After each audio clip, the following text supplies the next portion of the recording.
नमस्कार दोस्तों, एक बार फिर मैं आज आपके सामने उपस्थित हूँ हिंदी व्याकरण का एक नए टॉपिक के साथ। टॉपिक का नाम है समास।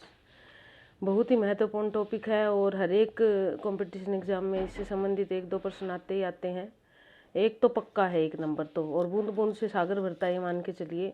तो दोस्तों, इस नंबर को लेने के लिए शुरू से अंत तक इस वीडियो को ज़रूर देखें, लाइक करें, सब्सक्राइब करें और शेयर करें, क्योंकि यदि आप लाइक करते हो तभी मुझे प्रोत्साहन मिलता है, सब्सक्राइब करते हो तो प्रोत्साहन मिलता है।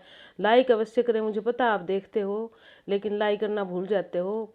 कृपया लाइक करें ताकि वीडियो आगे जा सके और बहुत सारे लोगों को इसका लाभ मिल सके। चलिए आइए हम देखते हैं समास क्या है और समास का हिंदी में क्या महत्व है। सबसे पहले यदि हम बात करते हैं समास होता क्या है। समास जो है दो या दो से अधिक दो शब्दों के मेल से बनता है।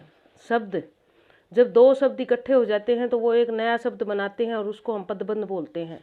यानी कि जब वो दोनों शब्द एक सामूहिक रूप से इकट्ठे हो जाते हैं तो फिर वो पदबंध बन जाते हैं। उसी शब्द रचना विधि को हम समास कहते हैं। अर्थात समास वह शब्द रचना है जिसमें अर्थ की दृष्टि से आपस में संबंध रखने वाले दो या दो से अधिक शब्द मिलकर किसी अन्य स्वतंत्र शब्द का निर्माण करते हैं और वह शब्द ही अपने आप में पूरा एक पद बन जाता है। जैसे दशानन, यहाँ पर दो पद है, एक पूर्व पद और एक उत्तर पद। दस और आनन, दस का मतलब दस होता है और आनंद का मतलब मुख होता है, लेकिन जब ये दोनों इकट्ठे हुए तो बना दशानन, यानी कि 10 है आनंद जिसके अर्थात रावण। तो इस प्रकार करके हमारा ये पूर्ण समास बन जाता है। समास का मतलब एक ये भी होता है कि थोड़े में जो है वो अधिक समाहित करना, यानी कि थोड़े शब्दों के माध्यम से अधिक समाहन करना है। ये देखिए, दो या दो से अधिक शब्दों के मेल को एक नया रचना विधि से समास रचना कहा जाता है। इस प्रकार हमारी समास की परिभाषा होती है। चलिए, समास की परिभाषा तो हो गई, अब आगे देखते हैं समास हमारा है क्या।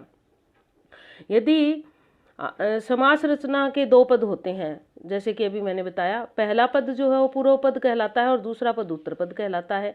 दोनों पद मिलकर एक नया समस्त पद बनाते हैं। जैसे दशानन में 10 पूर्व पद है और आनन उत्तर पद है। ये हमारी बात अभी हो गई थी। आनन का मतलब मुख और 10 का मतलब 10, और यहाँ इसका समस्त पद बना दशानन और विग्रह करेंगे 10 आनन जिसके अर्थात रावण। अर्थात की बात तो हम आगे करेंगे क्यों आती है अर्थात। आगे देखिए, इन समस्त पदों का विग्रह करके ही अलग अलग किया जा सकता है। यदि हम इनको वैसे अलग करना चाहे तो फिर इनका महत्व नहीं होता। जब इनको विग्रह करते हैं तो एक विभक्ति हमें मिलती है जिसका लोप हो गया था दोनों शब्दों के मिलने से, वो हमें प्राप्त होती है विग्रह करने पर। उसके बाद आगे देखिए, हिंदी में मूल रूप से 4 समास होते हैं। ध्यान देना, ये इंपॉर्टेंट बात है। हिंदी में मूलतः 4 समास है, संस्कृत में 6 हैं, हिंदी में 4 ही समास होते हैं मूल रूप से। ऐसी बात नहीं है कि फिर 4 ही समास होते हैं, आगे फिर 4 के तत्पुरुष समास हमारा बहुत बड़ा समास है। हिंदी में तत्पुरुष समास के काफ़ी सारे भेद हैं, तो इसलिए तत्पुरुष समास, जैसे मैंने 2 चीज़ें यहाँ पर अभी हाईलाइट की हुई है, द्विगु और कर्मधारय तत्पुरुष समास के ही भेद हैं। क्योंकि हो सकता है आप लोग 4 पढ़ो और एकदम मन में आवे द्विगु और कर्मधारय कहाँ गया, इसीलिए यहाँ दर्शाया गया है। आगे इसका जिक्र करेंगे कि ये किसके अंतर्गत आते हैं और कहाँ है। आगे देखिए, सबसे पहले समास की यदि हम बात करते हैं तो सबसे प्रथम समास हमारा है अव्ययी भाव समास। जैसे कि नाम है अव्यय प्लस भाव, अव्ययी भाव। अब इसमें क्या होता है, अव्ययी भाव समास की थोड़ी सी पहले देखिए, आप ये मत सोचिए कि हम रट्टे मार ले इसमें से समास आ जाएगा। अगर आप परिभाषा देखेंगे और नियमों का आपको पता होगा तो फिर चाहे समास कहीं से भी आ जाए आप उसको कर पाओगे। अव्ययी भाव समास में जिस समस्त पद में पूर्व पद अव्यय होता है, अव्यय क्या होता है, जो लिंग वचन पुरुष जाति के अनुसार कभी भी परिवर्तित नहीं होते, उनको हम अव्यय कहते हैं। व्याकरण की यही परिभाषा अव्यय की। तो पहला पद अव्यय होता है और उसी पद की ही अव्यय की प्रधानता होती है और दूसरा पद उसका अनुसरण कर रहा होता है, वहां हमारा अव्ययी भाव समास होता है। यानी कि प्रथम पद की प्रधानता वही अव्यय है। और कई बार क्या होता है, संज्ञा भी अव्यय रूप में आ जाती है। संज्ञा कैसे, जैसे एक ही शब्द की आवृत्ति होती है, पहले भी वही लग गया और बाद में भी, जैसे रातों रात दिनों दिन, इस प्रकार के जो संज्ञा रूप होता है वो भी अव्यय रूप में देखा जाता है, तो वहां भी हमारा अव्ययी भाव समास आ जाता है। अब इसके उदाहरण देख लीजिए अव्ययी भाव समास के हमारे कुछ। पहला है हमारा आजन्म, जन्म से लेकर या जन्म पर्यंत भी हो सकता है इसका विग्रह है और अव्ययी भाव। गली गली, अब ये आ गया, मैं अभी संज्ञा की बात कर रही थी आपकी। प्रत्येक गली यानी कि हर एक गली, ये भी हमारा अव्ययी भाव, क्योंकि गली गली 2 बार आया, संज्ञा एक आवृत्ति रूप में आ गई, तो गली और गली नहीं आएगा, इसका गली ही गली में, यानी कि प्रत्येक गली। भरपूर यानी कि पूरा भरा हुआ, ये अव्यय है हमारा भर। यथोचित, यथा मतलब सूचित, ये यथा अव्यय है हमारा। इसी प्रकार रातों रात भी पहले वाला गली गली की तरह ही आ गया। इसी प्रकार दिनों दिन भी होता है। तो इस प्रकार ये सारे जो है हम इसको पढ़ेंगे तो हमें पता चलेगा कि किस प्रकार एक अव्यय आता है और वह संज्ञा भी अव्यय का रूप धारण कर लेती है। और अव्यय तो है ही अव्यय, अगर आपने अव्यय पढ़ा तो आपको इसमें दिक्कत नहीं होगी। दोबारा से रिपीट कर देती हूँ, पहला पद अव्यय होता है, अव्यय की ही प्रधानता होती है।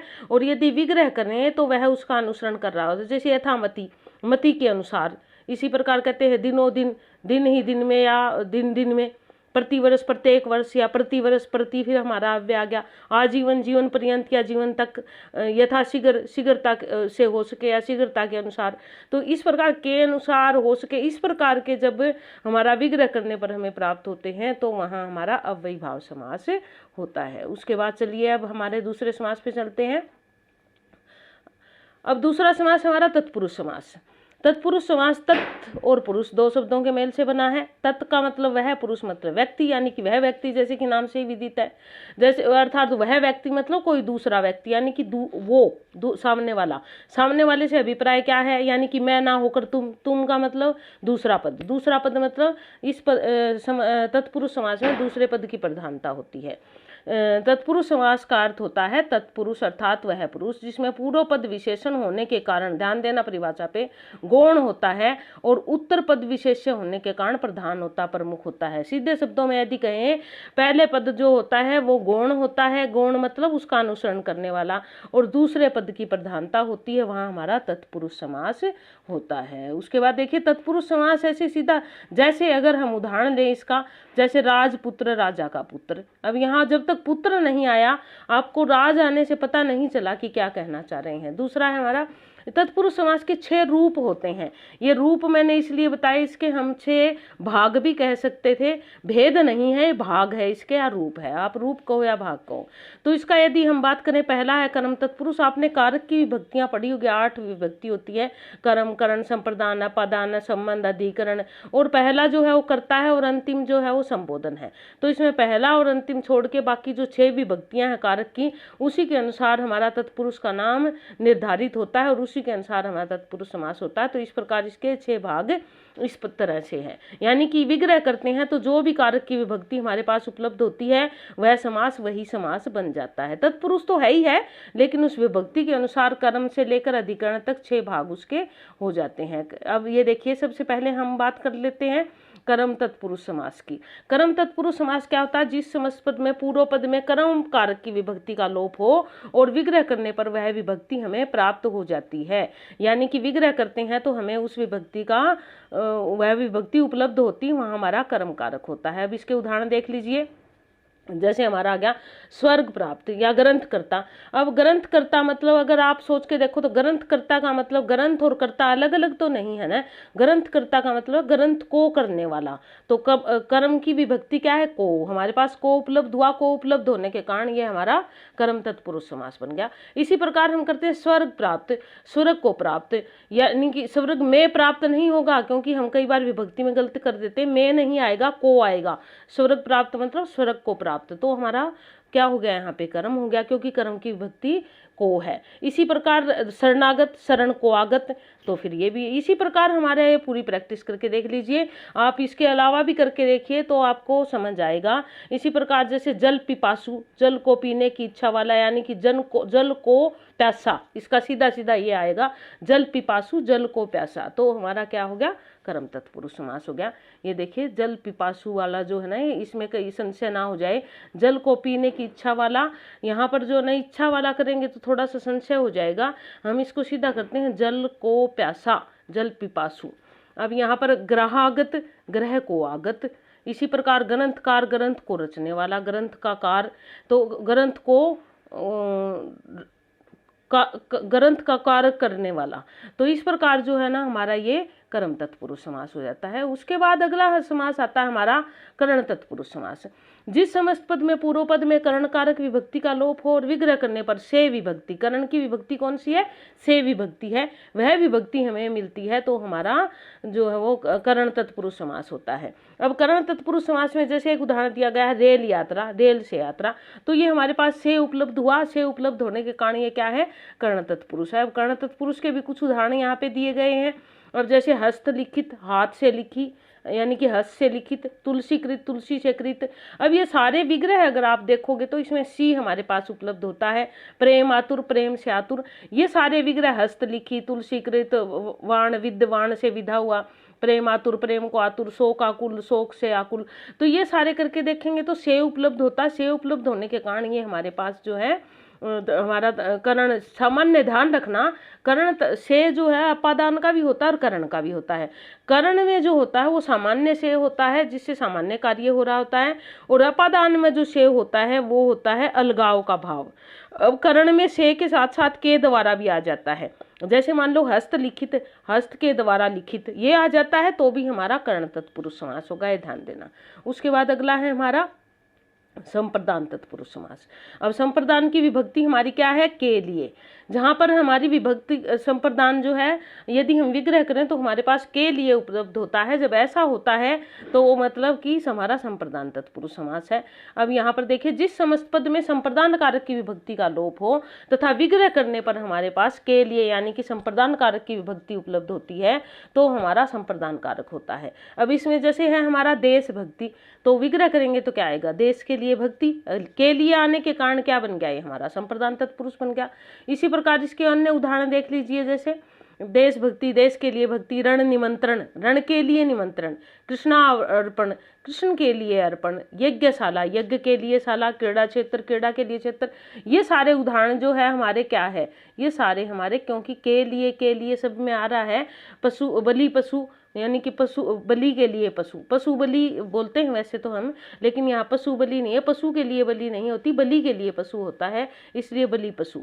तो ये इस प्रकार हवन सामग्री, हवन के लिए सामग्री जब के लिए हमारे पास उपलब्ध हो जाता है जहाँ भी विग्रह करने पर, तो वो हमारा क्या होता है, तत्पुरुष समास का संप्रदान तत्पुरुष होता है। उसके बाद हमारा आता है अगला अपादान तत्पुरुष। अपादान तत्पुरुष में क्या होता है, जिस समस्त पद में कारक की विभक्ति से उपलब्ध होती है, लेकिन ध्यान रखना ये से जो है वो अलगाव का भाव है, जुदाई का भाव। जब इसका लोप होता है विग्रह करने पर हमें ये प्राप्त हो जाती है तो हमारा जो है वो अपादान तत्पुरुष होता है। अब जैसे देखिए पुत्रहीन, अब विग्रह करेंगे तो पुत्र से हीन, से हमारा किसका था, से करण का भी था, लेकिन करण में जो था वो सामान्य भाव था, और पुत्र से हीन मतलब पुत्र से अलग, अलगाव हो गया यहाँ पे, तो अलगाव का भाव होने के कारण हमारा यहाँ पे अपादान तत्पुरुष आ गया।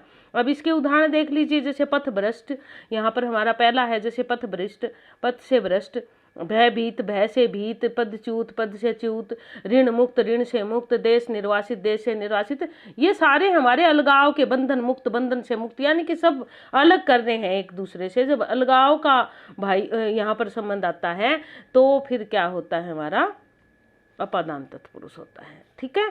उसके बाद अगला देखिए हमारा अगला है हमारा संबंध तत्पुरुष समास।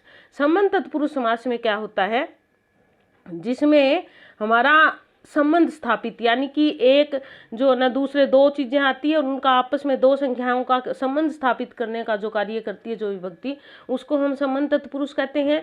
तो यहाँ पर संबंध किसका आता है, जब का हमारा समस्त पद इकट्ठा है और उसको हम विग्रह करेंगे तो एक संज्ञा का दूसरी क्रिया से या दूसरी संज्ञा से संबंध स्थापित होता है, वो हमारा संबंध तत्पुरुष है। अब जैसे देखिए यहाँ पर इसमें जब विभक्ति जो होती है संबंध तत्पुरुष की, का, के, की, ये विभक्तियां होती है और विग्रह करने पर ये हमें प्राप्त होती है। जैसे उदाहरण के तौर पे यहाँ पे दिया हुआ है धर्म युद्ध, यानी कि धर्म का युद्ध, तो युद्ध का संबंध धर्म से है और ये संबंध किसने स्थापित किया, का आया उसने ये संबंध स्थापित किया, तो इस प्रकार हमारा ये संबंध तत्पुरुष हो जाता है। अब ये संबंध के उदाहरण है कुछ, यहाँ पे देख लीजिए, वज्रपात यानी कि वज्र का पात, इसी प्रकार घुड़दौड़, घोड़े की दौड़, घोड़ों की दौड़, लखपति लाखों रुपए का पति, लाखों का पति, इसी प्रकार है राजरानी, राजा की रानी, राजपुत्री, राजा की पुत्री, राज आज्ञा, राजा की आज्ञा, ये सारे हमारे जो है संबंध तत्पुरुष में आ जाते हैं। उसके बाद अगला समास देखिए हमारा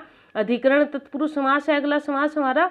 अधिकरण, अधिकरण का मतलब होता है आधार, अर्थात जिस पर टिका हुआ है हमारा जो पूरा वाक्य, जिसका जो ज्ञान करवाता है वो किसी पे टिका हुआ है। इसकी जो विभक्तियां होती है वो में और पर है। जिस समस्त पद में कारक की विभक्ति में और पद का लोप होता है और विग्रह करने पर वह हमें मिल जाती है, वहां हमारा अधिकरण तत्पुरुष होता है। अब इसमें देखिए क्या है हमारा वनवास। अब इसको विग्रह करते हैं तो क्या होता है वन में वास। इसी प्रकार रथ रूढ़, रथ पर आरूढ़।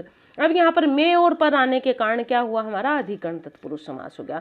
तो उसके बाद देखिए अगला समास जो इसके जो कुछ उदाहरण दिए हुए हैं, देशाटन, देश में अटन यानी कि घूमना, वनवास, वन में वास, कवि श्रेष्ठ, कवियों में श्रेष्ठ, आनंद मगन, आनंद में मगन, गृह प्रवेश, गृह में प्रवेश, शरणागत, शरण में आगत। ये शरणागत, ये शरण में आगत भी होता है, शरण को शरण में आगत, ठीक है। उसके बाद इसी तरह से हमारा जो है दानवीर, दान में वीर, कवि शिरोमणि, कवियों में शिरोमणि, ये सारे इसके उदाहरण हैं। प्रैक्टिस करिए, जितनी प्रैक्टिस करोगे आप उतना ही आपको ज़्यादा समझ आएगा। उसके बाद आगे देखिए हमारा तत्पुरुष के ये तो थे 6 भाग यानी कि रूप।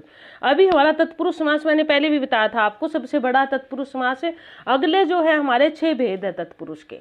अब सबसे पहले बात या तो हम कर्मधारय और द्विगु की कर ले, लेकिन मैंने सिंपल अपने जो भी तरीके से चल रहा था उसी हिसाब से नए तत्पुरुष सबसे पहले लिया है। आगे पीछे कोई भी हो जाए इसमें कोई फर्क नहीं पड़ता।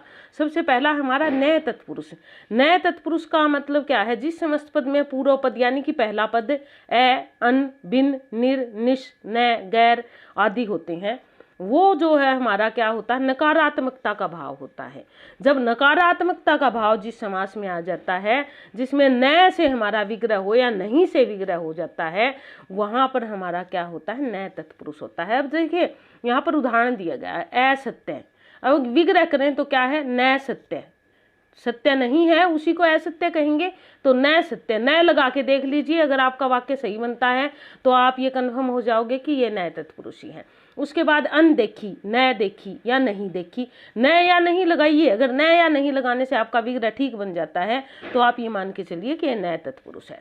उसके बाद देखिए इसके और भी उदाहरण हैं हमारे, जैसे अज्ञान, अज्ञान क्या करें न ज्ञान या ज्ञान नहीं। इसी प्रकार अनाहत, न अन प्लस आहत, आहत मतलब बुलावा यानी कि न बुलाया।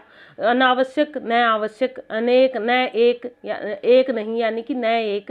नालायक, न लायक। अनजान, न जान। इस प्रकार करके देखें यदि हम न लग के हमारा पूरा विग्रह हो जाता है, ये सारे जो है हमारे नहीं या न लग के पूरा विग्रह हो जाता है हमारा, तो हम क्या देखते हैं नए तत्पुरुष। अनहोनी, न होनी या होनी नहीं, ये सारे हमारे नए तत्पुरुष के उदाहरण। इस नए तत्पुरुष को थोड़ा ध्यान से करिए क्योंकि कई बार पेपर में आता है और हम संशय में पड़ जाते हैं कौन सा है। नकारात्मक का भाव होगा वही नए तत्पुरुष होगा।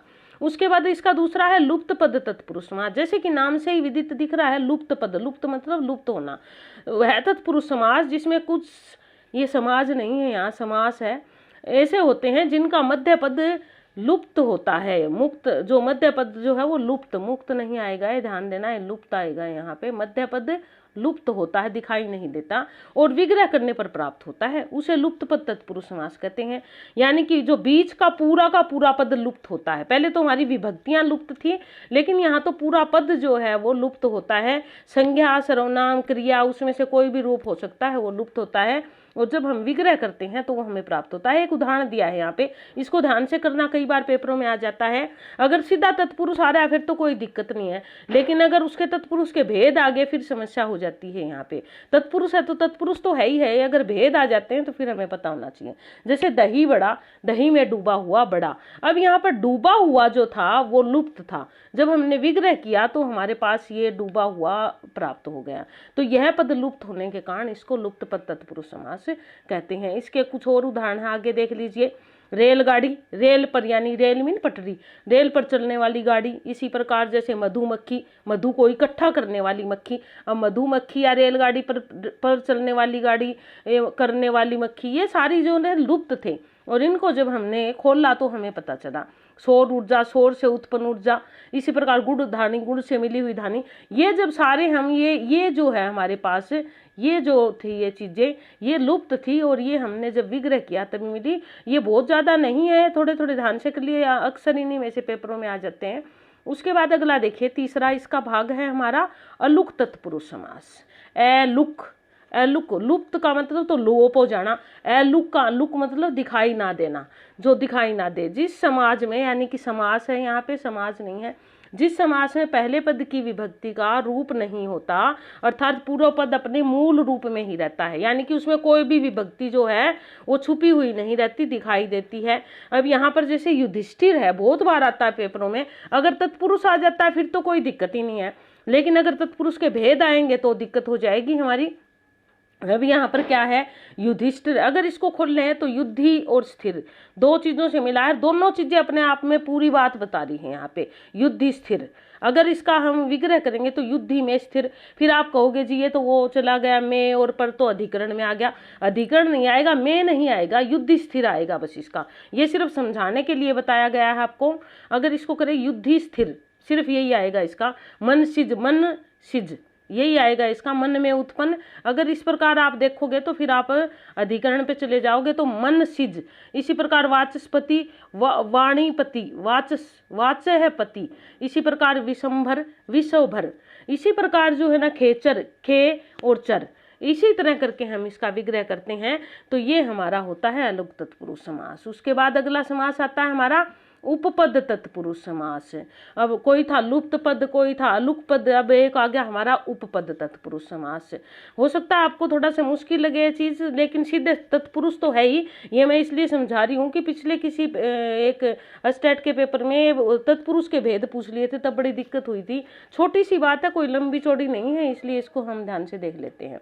जब किसी शब्दांत अथवा वर्ण की किसी पद में जोड़ कर दिया जाए और वह पदवत कार्य करे, यानी कि किसी एक वर्ण को या एक शब्दांश को, पूरे शब्द को नहीं, शब्द के अंश को किसी पद में जोड़ दिया जाए और वह पदवत यानी कि पूरे पद का कार्य करे, अर्थात एक वर्ण पद का काम करे, वहां उपपद तत्पुरुष समास होता है। अब यदि आपने रूढ़, यौगिक और योग रूढ़ व्याकरण के पढ़े होंगे तो जो योग रूढ़ शब्द होते हैं ये ठीक कुछ कुछ उसी तरह का होता है, योग रूढ़ जैसा ही। अब यहाँ पर आता है हमारा, जैसे ये दे दिया पंकज, अब यहाँ पंक प्लस जय है। अब ये जय जो है ये पूरा काम, एक वर्ण आया है यहाँ पे, और एक वर्ण आने के बाद भी यह क्या काम कर रहा है, पूरे पद का काम कर रहा है। जय मतलब जन्मा। जब इस प्रकार के होते हैं जो भी समस्त पद, तो वहां उपपद तत्पुरुष होता है, यानी कि एक वर्ण एक पद का काम करता है, तो उसे हम उपपद समास कहते हैं। अब यहाँ पर इसके और उदाहरण देख लीजिए। जैसे कृतघन, कृतघन, पंकज, पंकज, तिलचट्टा, तिलचट्टा, खटमार, खटमार, ये सारे जो है एक जो है पूरा, या तो वो वर्ण आया है और या फिर हमारा प्रत्यय के रूप में आया है या उपसर्ग के रूप में आया है, वो सारे पद का काम कर रहा है सारा। तो फिर ये देखिए ये पद का काम कर रहा है, ये पूरा जो स्थ, दै, गै, फोड़, घुसा, मार, घन, जैस, ये सारे जो है वो एक पद का काम कर रहे हैं, इसलिए हमारा ये समस्त पद जो है वो क्या हो जाता है, उपपद तत्पुरुष समास हो जाता है। उसके बाद अगला आता है हमारा बहुत ही इंपॉर्टेंट समास आ गया, देखो जी, जिसके लिए हम ये भी इंतजार कर रहे थे, कर्मधारय समास। कर्मधारय का शाब्दिक अर्थ यदि हम ले तो कर्म को धारण करने वाला, यानी कि जिस समस्त पद में पूर्व पद विशेषण और उत्तर पद विशेष्य होता है, यानी कि पहला पद तो विशेषण है और दूसरा पद विशेष्य, इसमें भी दूसरे पद की प्रधानता रहती है, या पूर्व पद में उपमेय और उत्तर पद में उपमान होता है, यानी कि या तो इसमें आपको विशेष्य और विशेषण मिलेगा या इसमें आपको उपमेय और उपमान मिलेगा। इन दोनों में से जब कोई भी चीज मिलती है तो हमारा कर्मधारय समास होता है। विग्रह करने पर हमारे पास प्राप्त होता है जो, के समान, वाला, जैसी, इस प्रकार की जो विभक्तियां हमारे पास उत्पन्न होती है, मिलती है हमें, तो हमारा होता है कर्मधारय समास। अब यहाँ पर देखिए कर्मधारय समास, जैसे नील गाय है, यहाँ पर नीली है जो गायें, यहाँ गाय की विशेषता क्या है, गायें नीले रंग की है, तो नील गायें, गायें क्या है यहाँ पर विशेष्य है और उसकी विशेषता क्या है, नीला, तो पहला पद विशेषण हो गया, दूसरा विशेष्य हो गया, और उसका विग्रह करेंगे तो हमारे पास क्या आया, है जो। तो इस प्रकार जो है हमारा कर्मधारय समास होता है, जिसमें विशेष्य, विशेषण या उपमेय और उपमान होता है। अब यहाँ पर ये हमारे काफ़ी सारे उदाहरण दे दिए। नील कमल, नीला है जो कमल, कमल की विशेषता क्या है, नीला होना। लाल मिर्च, लाल है जो मिर्च, यानी कि मिर्च की विशेषता क्या है, लाल होना। अब यहाँ पुरुषोत्तम जो है वो हमारा कर्मधारय भी है और बहुव्रीहि भी है, लेकिन अगर इस प्रकार विग्रह करते हैं पुरुषों में है जो उत्तम, तो हमारा क्या आएगा, कर्मधारय ही आएगा। इसी प्रकार हम करते हैं शुभ, नीलांबर, नीला है जो अंबर। महाविद्यालय, महान है जो विद्यालय। काला पानी, काला है जो पानी। जब इस प्रकार के हम कोई भी देखते हैं जिसमें विशेष्य विशेषण या फिर हमारा उपमेय और उपमान होता है, तो वो हमारे कर्मधारय समास होता है। कर्मधारय समास को आपका विग्रह बहुत कुछ डिपेंड करता है कर्मधारय समास को समझने के लिए। अगर आप वाला है जो के समान इस तरह का विग्रह करते हो तो आपका वो कर्मधारय समास है। यदि अगर आप समास करते समय जिसके शब्द का जैसे प्रयोग कर लेते हो तो फिर आपका अगर विग्रह गलत हो जाएगा। अब यहाँ पर ऑप्शनल है तब तो कोई दिक्कत ही नहीं है, लेकिन कुछ समास होते हैं जो प्रथम श्रेणी के कर्मधारय होते हैं और दूसरी श्रेणी में बहुव्रीहि आते हैं, और कुछ समास ऐसे होते हैं जो हमेशा बहुव्रीहि पहले होते हैं और कर्मधारय बाद में होते हैं, तो वहाँ हमें ध्यान देने की जरूरत है। अब यहाँ पर जितने भी उदाहरण दिए गए हैं वो प्रथम श्रेणी में। अब ये पीताम्बर है, जैसे यहाँ पे एक उदाहरण दे रखा पीताम्बर, इसको देखते हैं हम। अगर पीताम्बर की यदि हम बात करें तो पीताम्बर समास मान लो आपका पेपर में आ गया पीताम्बर, और वहां पे आपके ऑप्शन में कर्मधारय भी है और बहुव्रीहि भी है और अव्ययी भाव है और तत्पुरुष है, फिर आप क्या करोगे, फिर तो गड़बड़ होगी। अब क्या करें, यहाँ तो कर्मधारय भी आ गया और बहुव्रीहि भी आ गया, तो फिर हमारा पीताम्बर पहले दर्जे का बहुव्रीहि समास है। पीले हैं अंबर जिसके अर्थात श्री कृष्ण, पहले हम पीताम्बर से अगर किसी को जानते हैं या श्री कृष्ण या विष्णु भगवान को जानते हैं तो पीताम्बर पहले नंबर तो आपका बहुव्रीहि है और दूसरे नंबर का आपका कर्मधारय है। लेकिन अगर विग्रह के साथ आ गया तो फिर तो कोई दिक्कत ही नहीं है, जिसके अगर आ जाता है फिर तो बहुव्रीहि का विग्रह है, और अगर जिसके नहीं आता है जो वाला जैसा आता है तो फिर हमारा कर्मधारय का है। तो कर्मधारय, द्विगु और बहुव्रीहि ये तीनों में कई आपस में मिलते जुलते समास है। ये चीजें आपको ध्यान देनी पड़ेगी कि वो विशेष चीज किसके लिए निर्धारित की गई है। अगर वो विशेष किसी के लिए निर्धारित, अब नीलकंठ कोई ले लीजिए, नीलकंठ, नीला है जो कंठ, यानी कि सामान्य बात है, नीलाकंठ मोर का भी होता है, नीलकंठ एक पक्षी भी होता है, नीलकंठ एक जगह का भी नाम है, नीलकंठ शिव जी का भी नाम है।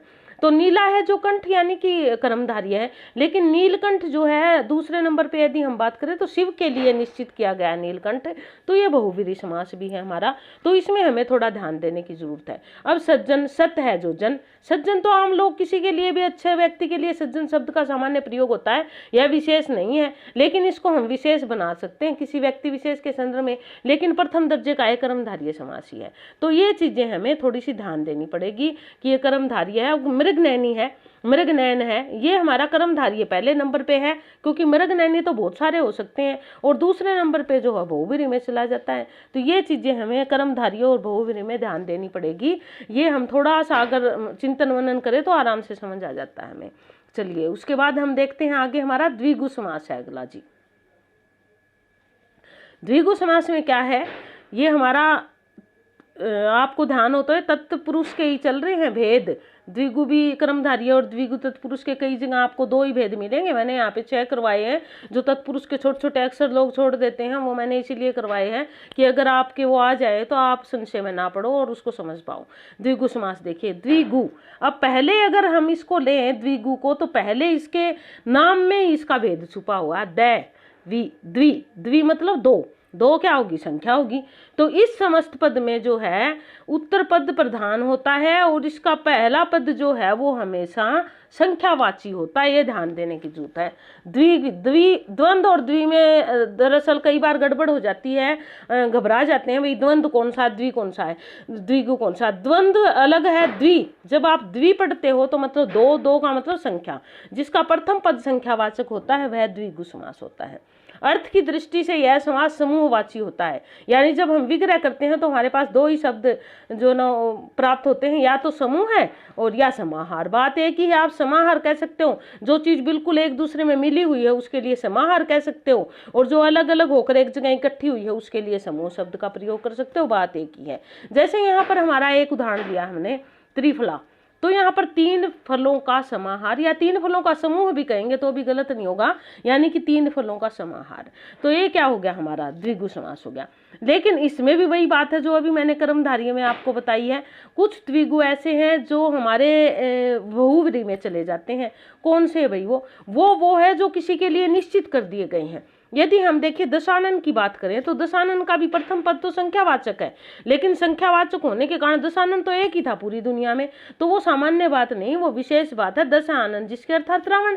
तो इस प्रकार के जब कोई भी द्विगु के प्रथम पद संख्यावाचक आ जाता है जो किसी के लिए निश्चित कर दिया गया है, तो वहां पे हमारा प्रथम श्रेणी का बहुव्रीहि और दूसरी श्रेणी का द्विगु समास बनता है। अब पहला ही उदाहरण देख लीजिए यहाँ पे, सप्तऋषि। अब सप्तऋषि तो एक ही थे, कोई सामान्य बात तो है नहीं, लेकिन इसका मतलब ये नहीं है कि द्विगु भी नहीं है, द्विगु है, लेकिन द्विगु दूसरे नंबर पे आएगा। क्यों आएगा? क्योंकि वो किसी के लिए निश्चित कर दिए गए। जैसे 7 ऋषियों का समूह है, फिर उनके विग्रह भी अलग अलग होंगे। अगर हम 7 ऋषियों का समूह है कहते हैं, समाहार नहीं आएगा, 7 ऋषियों का समूह आएगा यहाँ पे, तो भी हमारा द्विगु होगा। अगर हम कहते हैं 7 है ऋषि जिसमें, अर्थात 1 ऋषियों का मंडली, तो वहां पे क्या हो जाएगा? ये हमारा बहुव्रीहि समास हो जाएगा। इसी प्रकार अगला देखिए, अष्टाध्यायी, 8 अध्यायों का समूह। ये तो आम बात है, किसी में भी हो सकती है, तो ये द्विगु।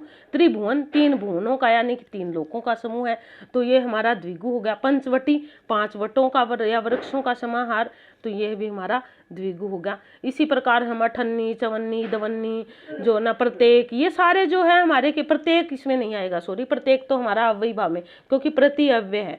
तो इस प्रकार जब नवग्रह, 9 ग्रहों का समास, जो भी प्रथम पद संख्यावाचक आता है वो सारे हमारे क्या हो जाते हैं? द्विगु समास हो जाते हैं। उसके बाद देखिए अगला है हमारा, अब ये थे हमारा तत्पुरुष के 6 भाग जो हमने किए। उम्मीद है आपको समझ आए होंगे। अगर कोई चीज़ ना समझ आई हो तो आप मुझे मेरे YouTube चैनल के माध्यम से अवगत करा सकते हैं, मैं फिर से समझाऊंगी आपको। चलिए जी, अगला हमारा तीसरा भाग लेते हैं। अभी 2 ही करे हैं हमने, तीसरे पे ही आए हैं देखा जाए तो। पहला था हमारा अव्ययी भाव और दूसरा था हमारा तत्पुरुष। तत्पुरुष इतना बड़ा था जिसके अलग अलग भाग थे और अलग अलग भेद थे।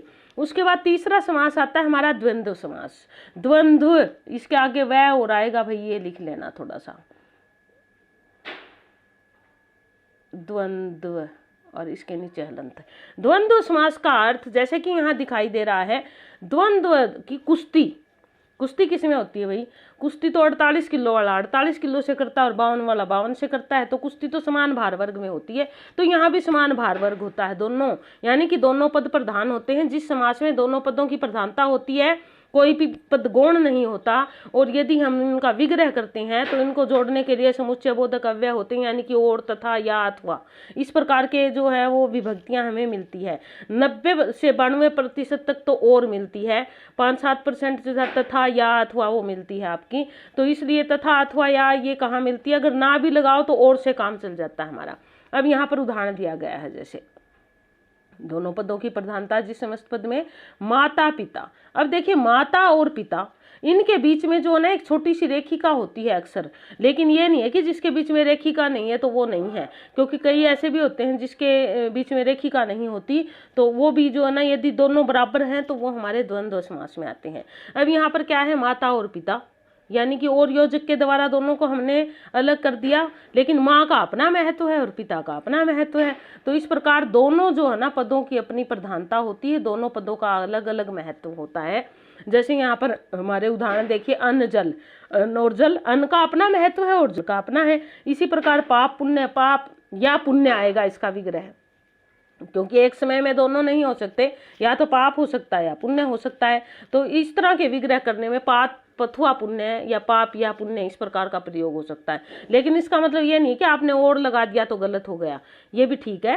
लेकिन थोड़ा सा अगर ज़्यादा गहराइयों में आप हिंदी को जानना चाहो तो फिर इसमें यह पाप या पुण्य, पाप अथवा पुण्य आएगा। इसी प्रकार धर्माधर्म, ये इस प्रकार के ध्यान देने के हैं। जिसके बीच ये रेखिका लग रही है उसको तो आप कर दोगे, लेकिन जो इस प्रकार के आएंगे वहाँ आप चक्कर में पड़ जाओगे कि कहीं ये कोई अव्ययी भाव तो नहीं है, क्योंकि यहाँ तो संज्ञा इसके पहले लगी, लेकिन इसका अर्थ देखना पड़ेगा आपको थोड़ा सा।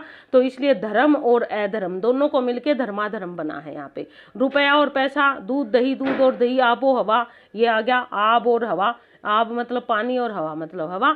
तो इस प्रकार के जो समास है, वेद पुराण, वेद और पुराण, दाल और रोटी, नदी नाले, सबका अपना अपना महत्व, भाई बहन, रात दिन, घी शक्कर, यानी कि स्वतंत्र होते हैं दोनों, अपने आप में अपना अपना महत्व अलग अलग रखते हैं, कोई किसी पर निर्भर नहीं होता। वहां पर हमारा होता है द्वंद्व समास।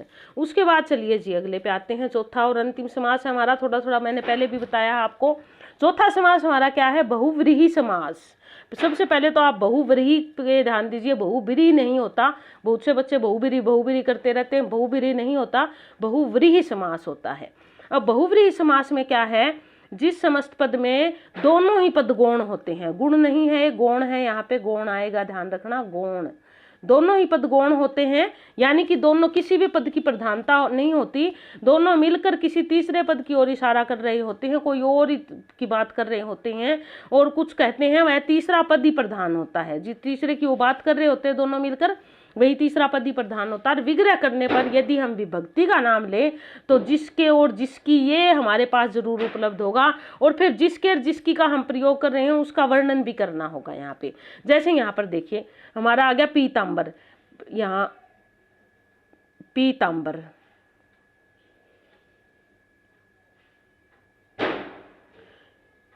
पीतांबर में क्या है? पीला है वस्त्र जिसका। वैसे तो पीत और अंबर यहाँ पे दो है, अंबर मीन वस्त्र, पीत है जो अंबर हमने कर्मधारय में मैंने आपको बताया था, लेकिन पीला है वस्त्र जिसका। अब ये जिसका जो आया यहाँ पे, इसने किसी तीसरे की ओर इशारा कर दिया। तीसरा कौन था? श्री कृष्ण, यानी कि पीतांबर हम किसको कहते हैं? श्री कृष्ण को कहते हैं, या विष्णु भगवान को कहते हैं। तो तीसरा आने के कारण क्या हो गया हमारा? ये बहुव्रीहि समास हो गया। अब यहाँ पर बहुव्रीहि के उदाहरण है, देख लिए। 12 सिंगा, 12 है सींग जिसके, यानी कि विशेष बात है, किसी विशेष पशु की ओर हम इशारा कर रहे हैं। पीतांबर, पीत है वस्त्र जिसके। चंद्रशेखर, चंद्र है शेखर जिसके मस्तक पर, चंद्र है शेखर पर जिसके, शेखर मीन मस्तक, चंद्र है शेखर किसके है? चंद्रशेखर शिव के है। नीलकंठ, नीला है कंठ जिसका, अर्थात शिव, ये भी पहले बात हो चुकी थी हमारी। इसी प्रकार कुरूप, कुत्सित यानी कि बुरा है रूप जिसका, अर्थात कोई बहुत ही बुरे रूप वाला व्यक्ति। बड़बोला, जो न बड़े बोलना है जिसका काम, यानी कि बड़बोला उसको कहते हैं हम, यानी कि कोई व्यक्ति विशेष। जब इस प्रकार आ जाता है लंबोदर, लंबा है उदर जिसका। अब महात्मा है यहाँ पे देखिए, महान है जो आत्मा। यदि महात्मा की बात करें पहली श्रेणी में, यह कर्मधारय समास है, यानी कि महान है जो आत्मा। यदि ऐसे हम करते हैं तो हमारा क्या हो जाएगा? कर्मधारय समास हो जाएगा। लेकिन अगर इसी को हम करते हैं महान है आत्मा जिसकी, अर्थात व्यक्ति विशेष, तो हमारा बहुव्रीहि समास में चला जाएगा। तो इस प्रकार जो है बहुव्रीहि समास हमारा किसी दो के माध्यम से तीसरे की ओर इशारा कर रहा होता है, वो होता है हमारा बहुव्रीहि समास। ये थोड़ा सा मैंने लास्ट में आपको समझाया भी है। द्विगु समास और बहुव्रीहि समास में अंतर। द्विगु समास में समस्त पद का पहला पद संख्यावाची विशेषण होता है और दूसरा पद उसी का विशेष होता है, यानी कि विशेष्य। ये यहाँ पर विशेष्य आएगा, विशेष्य होता है। परंतु बहुव्रीहि समास में पूरा पद ही विशेषण का काम करता है, यानी कि पूरा पद जो है वो एक विशेषण रूप में आ जाता है यहाँ पे।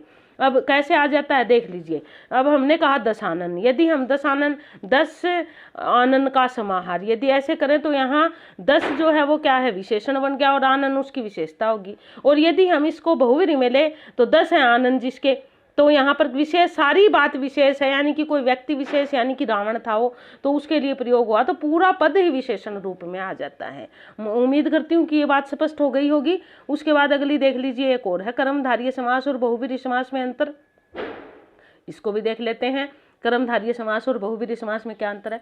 समास के कुछ उदाहरण कर्मधारय तथा बहुव्रीहि दोनों में समान रूप से पाए जाते हैं, आप देखते होंगे, तो उनका विग्रह के आधार पर ही हम इनको अलग अलग कर सकते हैं। मैंने ये बात आपको पहले समझा दी है, यहाँ रिपीट की है। अतः ध्यान रखिए, जिस समस्त पद में विशेष बात का उल्लेख है, यानी कि जो किसी के लिए रूढ़ हो गई है, रूढ़ से तात्पर्य किसी के लिए निश्चित हो गई है, वहाँ बहुव्रीहि समास होता है। जैसे घनश्याम, घन के समान है जो श्याम, तो फिर वो क्या हो जाएगा? घन के समान है जो श्याम, यानी कि बहुत अधिक काला, तो हमारा क्या होता है? कर्मधारय। यदि घनश्याम कहता है घन के समान श्याम है वर्ण जिसका, अर्थात श्री कृष्ण, तो फिर हमारा ये श्री कृष्ण आ जाएगा। दोनों है हमारे इसमें, यानी कि हमारे ये कर्मधारय भी है और क्या है? बहुव्रीहि भी है। तो इस प्रकार हमारा अलग अलग हो जाते हैं। ये मैंने पहले भी आपको अच्छे से डिक्टेट कर दिया है, उम्मीद है आपको इस प्रकार ये मेरे समझाए हुए समाज पसंद आए होंगे और आपको समझ भी आए होंगे। समझते रहिए, देखते रहिए, पढ़ते रहिए। वीडियो देखने के लिए आपका बहुत बहुत धन्यवाद। अगर आपको मेरी वीडियो पसंद आती है तो मेरे यूट्यूब चैनल को सब्सक्राइब करें, शेयर करें, लाइक करें और मेरा इसी प्रकार प्रोत्साहन बढ़ाते रहें। उम्मीद करती हूँ कि आपको भी फ़ायदा होगा और आपका ये फ़ायदा ही मेरा उद्देश्य है। फ्री ऑफ कॉस्ट आपके लिए ये एजुकेशन चैनल मैंने इसीलिए शुरू किया है कि मेरे बहुत सारे विद्यार्थी हैं जिनको मैं जाकर तो नहीं पढ़ा सकती, लेकिन इस माध्यम से मैं उनकी सेवा कर सकती हूँ। तो आप मेरी बात का ध्यान रखिए और आगे से आगे तक पहुँचाते रहिए ताकि मुझे भी हौसला मिले और लगे कि मैं अपने मकसद में कामयाब हो रही हूँ। धन्यवाद।